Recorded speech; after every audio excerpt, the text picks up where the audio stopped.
Les prévisions économiques comptent aussi parmi les victimes de la COVID-19. Ces dernières semaines, on a assisté à des révisions généralisées et dévastatrices des perspectives de la croissance mondiale, du jamais vu. Une situation sans précédent. Les analystes sont forcés de revoir considérablement leurs prévisions et, pour en assurer la pertinence, ils doivent les modifier à répétition. En fait, les perspectives ramenées deviennent obsolètes de leur publication. Voilà, me direz-vous, que n'a rien de rassurant pour les consommateurs et les entreprises gagnées par l'inquiétude. C'est un peu comme si les prévisionnistes se trouvaient devant un insondable abîme. Avons-nous une idée plus précise des perspectives? Il semble bien que oui. Les derniers chiffres montrent clairement l'impact du confinement sur l'activité économique. La Chine a été la première à publier des données troublantes qui sont désormais devenues la norme. Les organismes respectés comme l'Organisation de coopération et de développement économique, l'Institut de la finance internationale ou encore le Fonds monétaire international ont radicalement changé leurs perspectives, tout comme d'ailleurs les experts du secteur privé, notamment des banques et des instituts de recherche. D'autres prévisionnistes, exaspérés par la rapidité et l'ampleur des changements, ont renoncé à formuler des prévisions, du moins pour le moment. Je pense que les révisions du FMI résument bien le tableau. Par rapport aux prévisions antérieures, la croissance mondiale de cette année a été revue à la baisse de 6,3 points du pourcentage. En comparaison de ce plongeon, les montagnes russes les plus effrayantes paraissent anodines. Les services économiques ont réagi à cette situation en consolidant leur processus prévisionnel.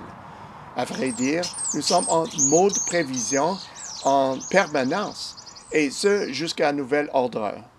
Cela pourrait ressembler à une capitulation ou un aveu que le chaos est dépourvu de sens. Loin de là.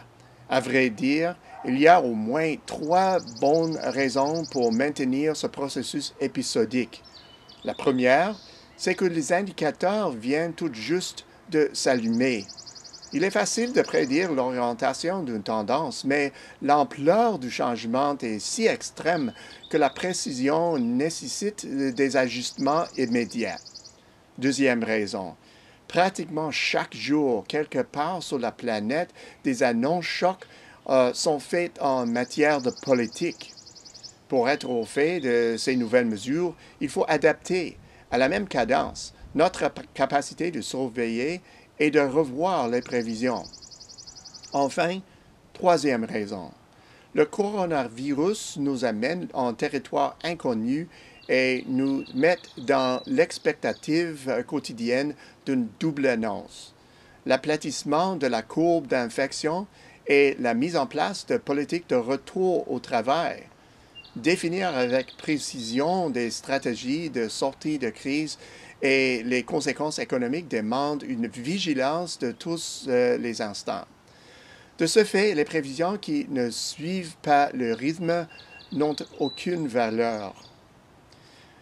Dans la plus récente édition de nos perspectives économiques mondiales, publiée aujourd'hui, mais finalisée le 20 avril, nous prévoyons une contraction de la croissance mondiale de 2,8% cette année. Les marchés développés seront les plus durement touchés. Leur croissance globale cède à 4,2% en 2020. Le fléchissement sera moins marqué aux États-Unis que dans les autres nations de l'OCDE, mais pour dire des choses sans détour, le recul de 3,7% de cette année sera tout de même une sévère déconvenue. Le Royaume-Uni et la France seront plus éprouvés, leur croissance glissante respectivement de 6,5% et 5,7%. Quant aux marchés émergents, ils ont l'avantage d'une croissance potentielle plus élevée, ce qui fera mieux paraître leurs chiffres. Cependant, elles doivent composer avec les contraintes économiques semblables à celles du monde industrialisé. Ainsi, collectivement, la production chutera de 1,9% cette année, la Chine accusant un incroyable repli de 2,5% et d'autres économies resteront incrédules devant des chiffres qui étaient auparavant imaginables que dans les pires cauchemars. Le Canada ne sera pas épargné.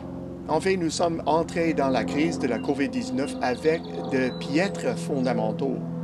Le taux d'épargne des consommateurs était bas et le ratio de la dette aux revenus avait atteint le sommet inédit de 180%.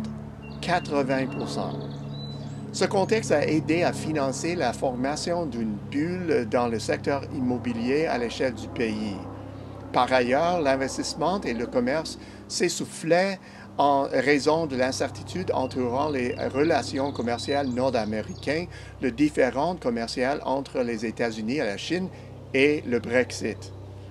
Notre grande dépendance envers le commerce nous a rendus particulièrement vulnérables à la mise à l'arrêt d'une grande partie du commerce international qui a été causée par le virus. Qui plus est, les ravages subis par le secteur pétrolier ont fortement mis à mal un contributeur majeur au PIB du Canada. Pour ces raisons, nos perspectives de croissance pour le Canada en 2020 font état d'une contraction de 9,4%, soit bien supérieure à celle de ses homologues de l'OCDE. Les chiffres de l'emploi publiés jusqu'ici montrent une diminution notable de la production au premier trimestre et cette situation devrait empirer pendant la période d'avril à juin. Les imposants programmes de relance monétaire et budgétaire aideront à garder le cap jusqu'au retour de la croissance, mais les cours en berne des produits de base maintiendront notre taux de change face au billet vert dans la fourchette inférieure des 70 cents. Le retour au travail sera essentiel pour opérer un redémarrage de l'économie, ici ou ailleurs.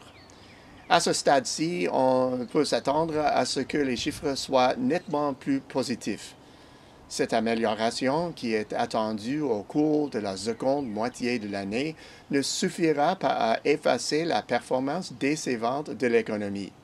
Cela devrait se produire en 2021, avec un rebond de 6,2% de la production mondiale.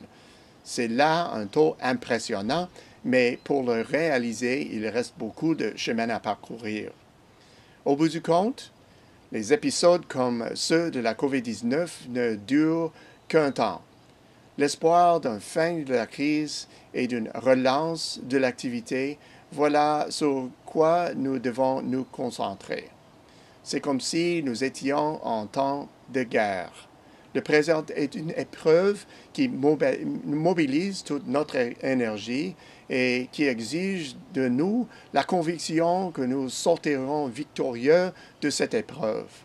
L'histoire nous révèle que nous vivrons bientôt de meilleurs moments. Entre-temps, portez-vous bien, restez en sécurité et persévérez. À la semaine prochaine, c'est Peter Hall.